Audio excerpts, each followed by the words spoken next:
I think it's quite possible for us to anatomize a picture. We can see why, say, the golden section is attractive in a sense. We might not be able to look at this stage in our understanding of aesthetics and say that the Mona Lisa is the most beautiful thing on earth.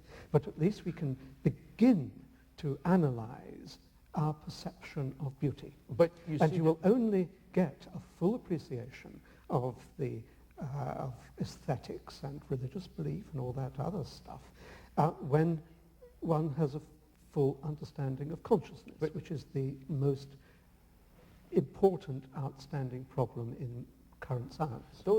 Those are not, however, themselves aesthetic judgments that you're talking about.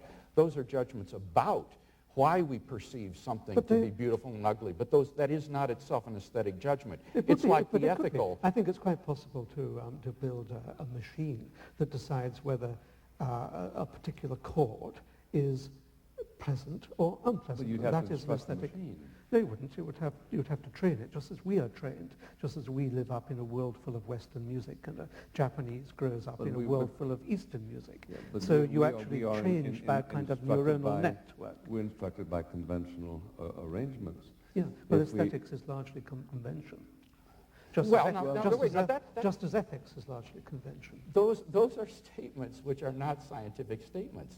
Those are philosophical statements about these subjects, which cannot be justified scientifically. But you can explore the origins of ethics. You can explore the evolutionary origins of ethics and see that they are conventions that have emerged under genetic control in part, but also by the application of our massive brains. At best, that would show how moral values... Next, after you finish this. All right. That would at best show how moral values are discovered, but it would not show that therefore moral values are invented or are mere conventions. That is a statement that is a philosophical statement that goes beyond the realm of science. Now, I want to, hardly to change the subject, but I don't want the entire half hour to go without having some recognition of Christ.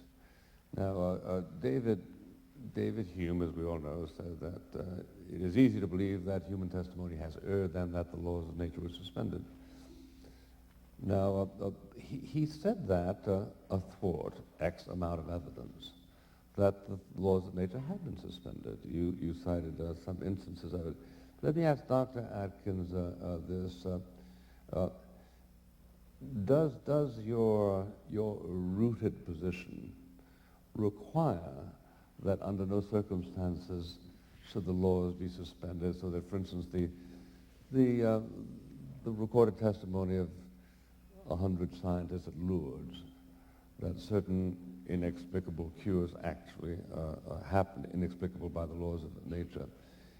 Do you simply take the David Hume position that there has got to be an errancy in human testimony because you are a priori committed to this impossibility? No. I think if you think of miracles at Lourdes, there are two possible explanations. One is that the reporters are liars, which is the Hume position, and that, of course, is quite likely to be the case, but is not the only possibility. The other possibility is that some kind of cure did take place, which the doctors who are reporting that they didn't understand what went on simply didn't understand. I believe that anything that has been reported reliably, anything, can be interpreted scientifically within the framework of modern science. Now, Dr. Craig, you believe that the testimony to the resurrection of Christ is something which is historically impossible or simply difficult to contradict? I wouldn't say impossible. In matters of history, we don't talk in terms of absolutes, but I would say that there are those three established facts which... They're not established facts. I'm sorry, they are repetitions of what is written in the Bible. Well, insofar as you say that, Dr. Atkins, you disagree with the majority of New Testament historians who say that these facts do belong to the portrait of the historical Jesus. But most of the historians of the New Testament are believers themselves and are desperate for it to be true, and they make it true by assertion. I think that's a very naive view of New Testament criticism They certainly today. cannot prove that it is true. Not in the sense of a mathematical proof, but in the sense of a historical proof. Can we prove that Caesar was killed? Well, exactly. It's the same sort of No, proof it's we're talking not about that here. there were real witnesses to Caesar's death. And on the day that it happened, there were no witnesses that On the day that it happened, reported heaven what struck. happened. On the day that Jesus purported to die. Now, you're not denying that the crucifixion of Jesus was therefore a historical fact, are you? It's quite likely he was crucified, at least someone was. Yes, okay. And now, was he then buried by Joseph of Arimathea, as the Gospels report? Well, that's what they wrote 80 years later, but I can't remember Not 80 who years. buried my mother. Uh-huh. Well, But- maybe there was no reason to memorialize that burial. I think it's important to understand that the New Testament critics who look at the New Testament are not, as you say, these biased believers desperate to believe in this.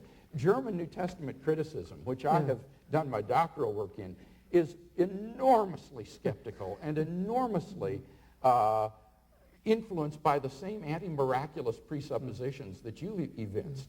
And yet, the majority of critics today have found themselves driven to accept the facts of the empty tomb, the appearances of Jesus. And the appearances of, there were 87,000 appearances of Elvis last year, weren't there? I don't think that... Princess Di, I mean, Yes. she is going to be, Princess Diana is going to be the next person to be Now seen. wait, but now are you admitting though, now that they did have these experiences of appearances, but that they were hallucinations? I can believe that there are two possibilities. One is that they were hallucinations, that they really so missed their leader that they were Yes. desperate to see him, and they just invented this sighting. The other is that it's just a straightforward lie. You know 12 people who are prepared to commit their lives to the apparition of Elvis, even to the point of suffering hideous deaths.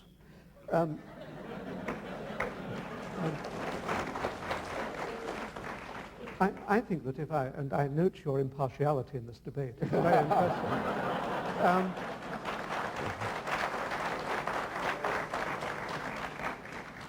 Well, I think that if I took 12 simple fishermen wandering around the banks of Galilee, I think that they would look for something that they could devote their lives to. These were simple like folk. Paul. He wasn't one of the 12. But, let me pick on you. That's better. About Dr. time Craig. with a real Craig, question too. Why, if everything you say is correct, doesn't the implicit logic of what you say totally command the academic community? Why is there so much skepticism if what you say is, to use his word, so manifestly correct? Well, I never said it was manifestly correct. I think you can argue about any of these points, but I think that on balance, the premises are more plausible than their negations. Take the first argument that I gave. Whatever begins to exist has a cause. The universe began to exist, therefore the universe has a cause. It seems to me that only a presuppositional antipathy toward theism would cause someone to reject those premises. Well, this strikes you as extremely clear. Why doesn't it strike other people as extremely Well, clear? as I say, I think some folks have an antipathy toward Like his? theism, like Dr. Atkins. I mean, it's so but you evident see, that he's got his mind made up when he said, what are the possibilities for explaining these resurrection appearances? The possibilities were lying or hallucinating. There wasn't even a possibility that they were telling the truth, that God really had done this. Oh, In there's other a words, possibility it's ruled out in advance. Well, I think it's so unlikely that anything like that could happen that you have to look at the simpler explanations first. Go for the simpler explanation.